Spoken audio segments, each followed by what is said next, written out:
You're listening to Forward Faster, bite-sized insights for entrepreneurs. Hi, everybody. I'm Jim Senall, President of NextCorps, and with us today on the podcast, we're thrilled to have Don Golini, who many of our folks in the entrepreneurial ecosystem here know, but Don's a successful entrepreneur. He's an angel investor. He's been a mentor and an entrepreneur in residence. He's helped us here at NextCorps get the Luminate program off the ground, and many other things that we're going to explore on today's episode. So, Don, thanks for being here and welcome. Thanks, Jim. Great to be here. Maybe we'll start with, given all the different roles you've had and as an entrepreneur yourself and as an investor, maybe you can share your perspective of what you look for. What are the successful attributes of an entrepreneur that you'd invest in or that you look for? Yeah, it's a good question. It's something I've had the chance to give quite a bit of thought to just over the years because, you don't think that much about it when you're going through running your own company. But then I was in a position where I was teaching entrepreneurship for a little while, and that put you in a position to have to be more introspective about, what are the attributes if you're going to try to communicate that to students. And then, of course, in angel investing, you start to come up with some disciplines that you have to adhere to. And mainly, a lot of times, entrepreneurs, if they don't get funded, they want to know why. And a lot of times they don't get a great answer. But Right. But I think in our angel experience together, you always kind of feel some obligation to share what it is that was missing. So if you want to be in a good position to do that, you need a framework to be able to even think about how are you evaluating the companies. And I think it kind of boils down for me. It's a fairly simple set of criteria. First and foremost, I think you look at the team. And when you're going to cut a check, you really you're looking at the person that you're going to be handing that money over to, and a certain level of trust, but also confidence in their ability to deliver. So I think team is the biggest issue. The next is, are they solving a problem? What is their real value proposition? What do they bring to the market? And do they have a deep understanding of the solution they bring to a given problem in a marketplace? And related, is that market opportunity big enough to support the growth of a real company? Are they solving a small problem or a big enough problem? And so size of market is kind of a third. So, and then lastly, you hope that there's some competitive advantage that they bring, so that they have some kind of barrier to entry, some unfair advantage that gives them an ability to succeed, at least a time advantage. So that they can't just get, rolled over by competitors very quickly. Sure, those are great. Maybe we can drill into those a little bit because there's a lot of elements within each one of those. So, start with the team. You hear phrases like betting on the jockey, not on the horse, things like that. Maybe you can explain kind of what that means. But also, with a lot of very early stage startups, you have a team that hasn't been there, done that before, have a lot of experience. So can you drill down to team what you kind of look for? Yeah, I think with the team, sometimes what you look for is very hard to a set of attributes that are hard to acquire. When I think about a CEO of a startup, what are the biggest roles that they have to play? And the first important role is recruiting. They have to be able to surround themselves with great people. And how do you do that? If you're fresh out of college or you don't have a deep network and you haven't really been around too much, how do you know even who the good people are that you want to be with? So when I think about a great team, a lot of times that the CEO has experience, maybe, 5 or 10 years of work, kind of in the industry and in the trenches. And that gives a startup entrepreneur, I think, a huge advantage in that they kind of know what they don't know. They've been able to firsthand experience a problem that might exist in an area. They have deep expertise. If they've worked for 5 or 10 years, they've had a lot of colleagues. They probably developed a bit of a reputation. Maybe they've gone to industry conferences, so they even know their competitors and some of the key people that work for the competition. And if you've been at it for a while, now you have a pretty good network that you can tap into when it comes time to say, hey, I want to be surrounded by the best and brightest. Who are they? Where can I find them? Well, you know where to find them because you probably worked with them or you've competed against them. And if you've developed a good reputation and you have a good idea for your startup, many times you can convince them to join you at some point. But I think the other key role for the successful entrepreneur is once they've recruited their team, they better be able to sell their product. And to do that, they have to know their customers. And they need, again, a bit of a reputation and credibility to be able to go into their customers and, A, get the meeting, and B, be able to communicate a solution to a problem where they have high credibility. And if you can do that, you have, again, a huge advantage over an entrepreneur who doesn't have that level of experience. Yeah, I think movies are made out of college dropouts that start companies and become super successful. The reality is, I think Kaufman has data, the average age of a tech startup founder is like 39 or 40 years old, and it's because they have networks and experience and other things. So that's great. The other thing is if there is a founder that doesn't have that direct experience themselves, they can also kind of surround themselves with advisors and others, right, that maybe can be surrogates for that. Oh, that's a great point. I think one inherent maybe contradiction, or one thing that's difficult to find in a CEO of a startup is a great self-awareness, right? Because if you have the confidence to do a startup in the first place, then many times that you have confidence, sometimes which is unfounded, and you almost have to be a little bit delusional to do it in the first place. But if you can go into this unknown world of entrepreneurship and be self-aware, i.e., really know what you're good at and where you have gaps, that's a huge advantage. So when you say, what do you look for in a team, you might call that coachability, right. But I think it's really self-awareness. And if you know that you have deep technical expertise, but you don't have good finance expertise and you don't understand legal, so you're not going to go out and try to write your own legal documents. It's a trap. Please don't. Yeah, and so many early stage CEOs, they find themselves trying to do everything, and they can't do everything well. And if you can fill your skill gaps with the best and brightest, whether it's consultants or advisors or colleagues, fellow employees, you're going to have a tremendous advantage. When I did my startup, I formed my advisory team. So I had about 10 years of experience before I started my company, and that gave me a pretty deep network and some of these things that I think you need. But one of the things I was very aware of is I was an engineer. I was a technical person and had no business background. And I immediately formed an advisory board that had a very seasoned entrepreneur, someone who had done what I had done before, who became a mentor and a great friend. I also brought in a finance expert right away. I brought in an operations expert and a legal expert. And they helped me develop my business plan. So I wrote the business plan, and iterations would go to that team, come back redlined, and they would beat it up. And the fact of the matter is I didn't want to do the startup unless I really thought it would succeed. Right.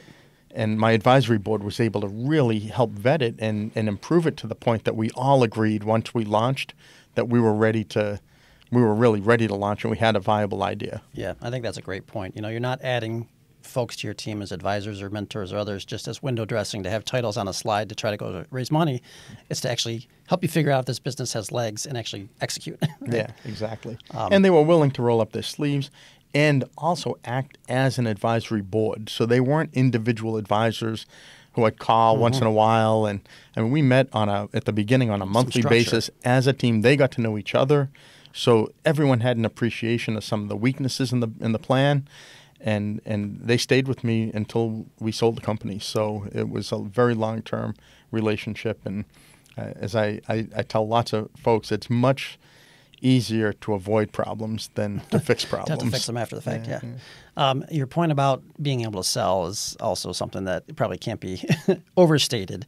But let's use that in transition into the market size that an entrepreneur or startup is trying to find. So talk a little bit more about that right, you still hear companies, it's $1 billion market, I'm going to get 10%. Boy, isn't that great. Can you talk about how big is the market really and how they should really figure that out?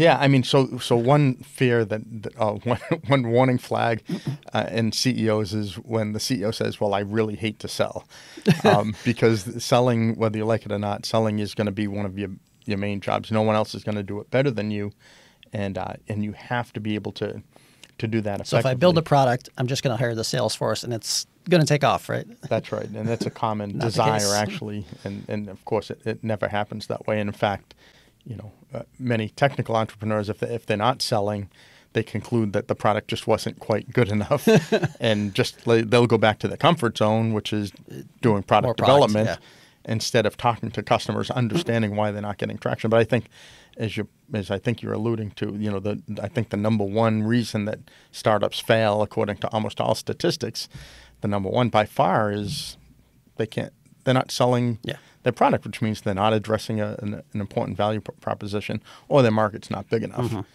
So market size is a funny thing. I've never been one to say, you need a $1 billion market or addressable market, or don't bother. I'm not going to talk to you. Yeah, I mean that doesn't make a lot of sense.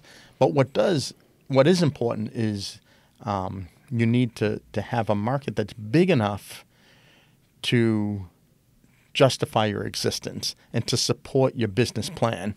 So if you only ever want to be a $10 or $20 million business, you don't need a $1 billion addressable market.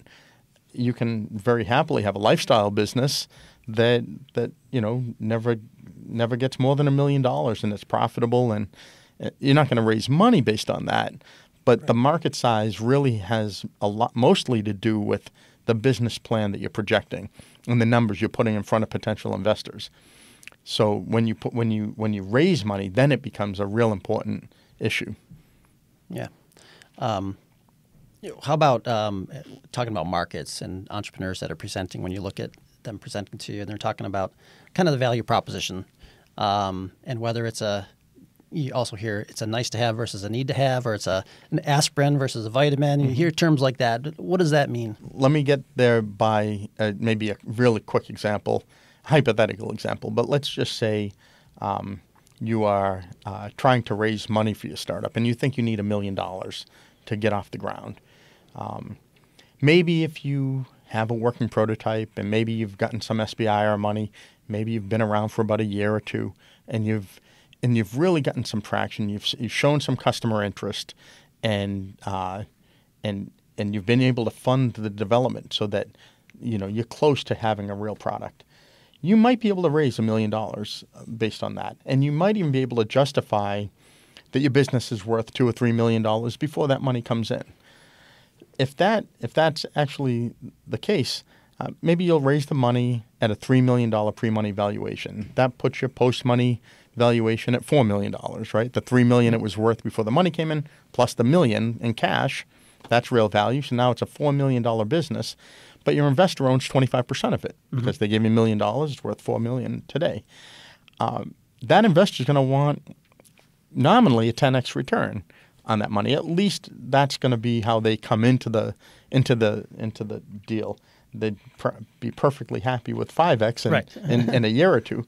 But I think the baseline is on the order of 10x return in about 5 years. That's the expectation.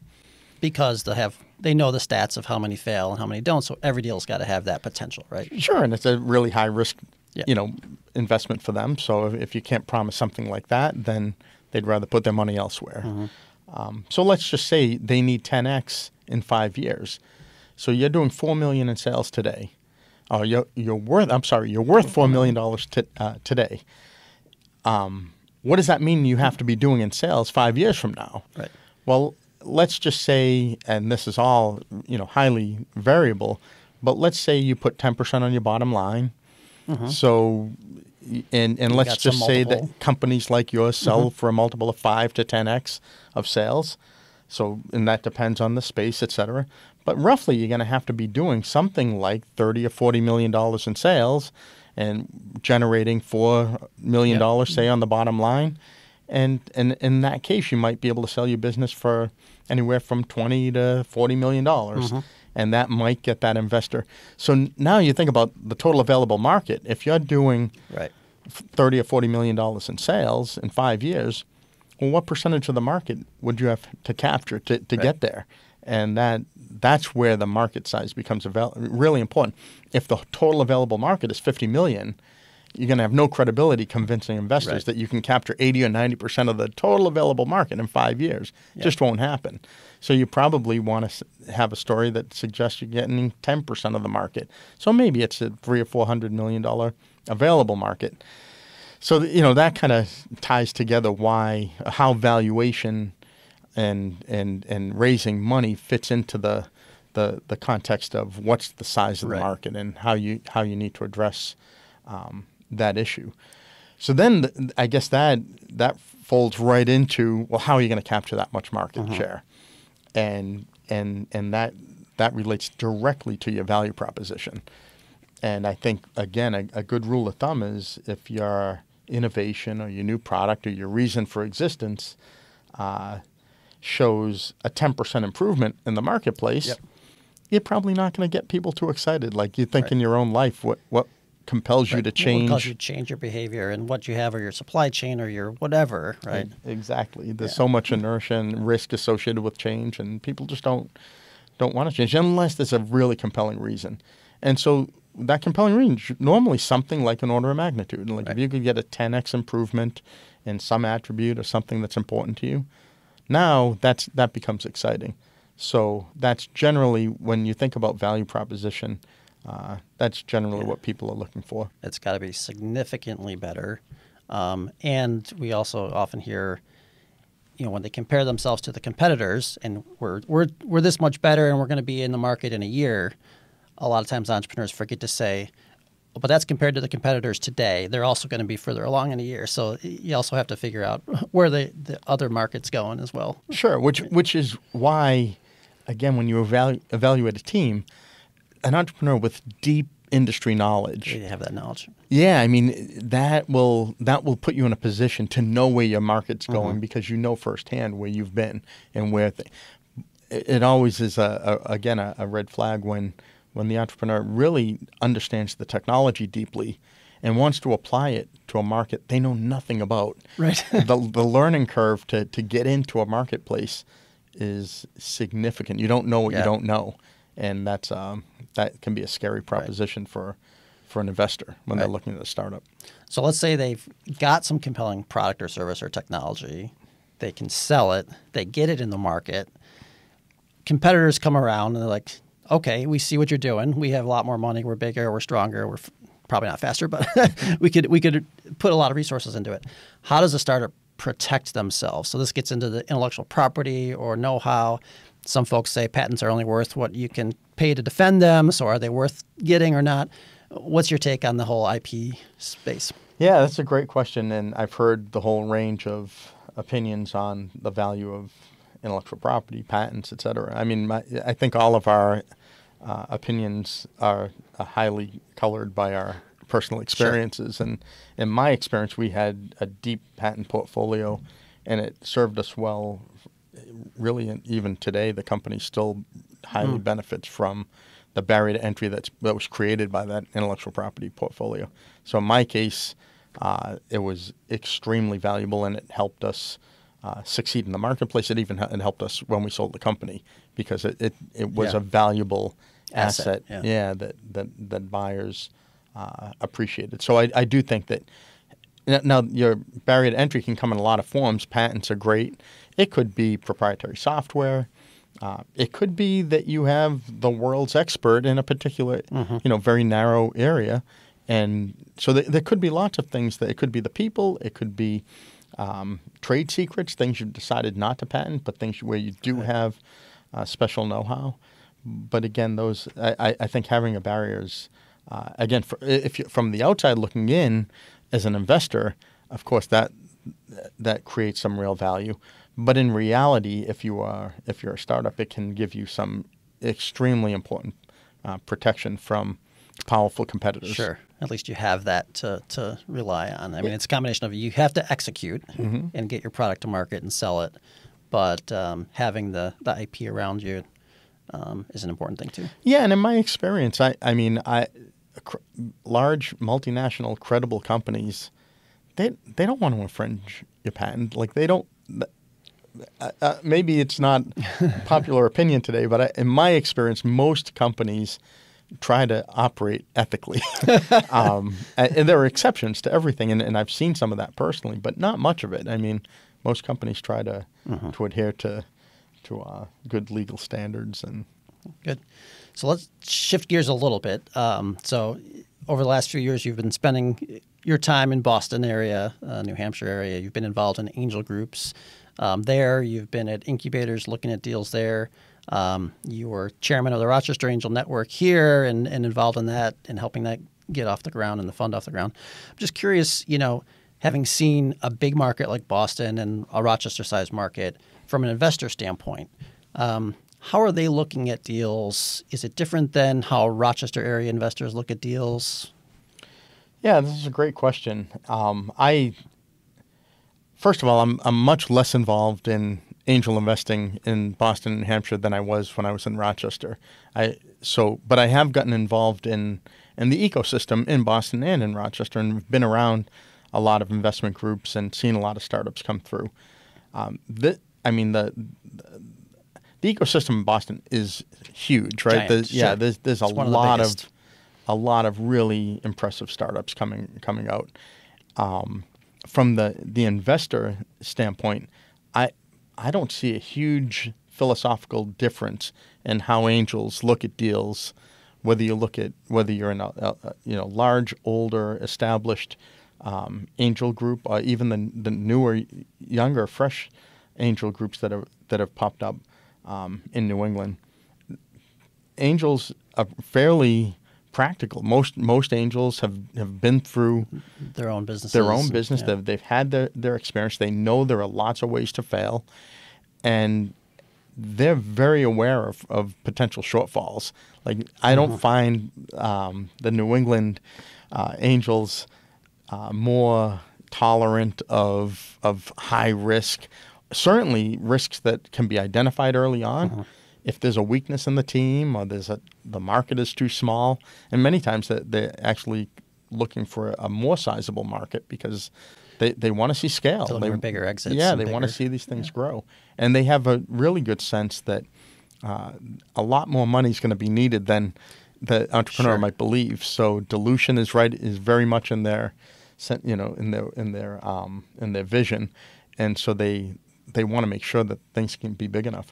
But I think if there's a flaw in one of the four areas that I talked about, either team or market size or value proposition or competitive advantage, you don't need them all, but you need most of them. If there's a big flaw in any of those categories, angels will stay away, regardless of geography and where they are. And that's what I see. The sensitivities and the level of due diligence and the items that come up in due diligence, they're very similar. But they do have a level of scale that gives a big market a bit of an advantage. Sure. There are more angel groups, there's more possibility to syndicate deals, and the networks are bigger. Maybe the pockets are deeper. But if I were trying to raise money, the fact of the matter is, if you have a good, solid business idea, business concept, and you have good credentials to start that company, I think that I would be very comfortable raising that money in a town like Rochester. And in some ways, there's an advantage in that there's a lot less competition for those great deals. The competition for money in the big markets, in the Boston market, is significant. Yeah, I talked to a VC that has an office here and in Silicon Valley, and he was just saying this year the valuations they're a later stage, but the valuations are twice now what they were before, and they've lost deals because valuations are ridiculous. Series B deals that are $400 million valuation that barely have a lot of revenue yet. So it's an interesting point. So a Boston market, there's way more investors and way more startups. It's just a bigger market overall. Right. But as you're saying, investors are looking for the same things like you talked about. Generally speaking, that's what I see. Okay.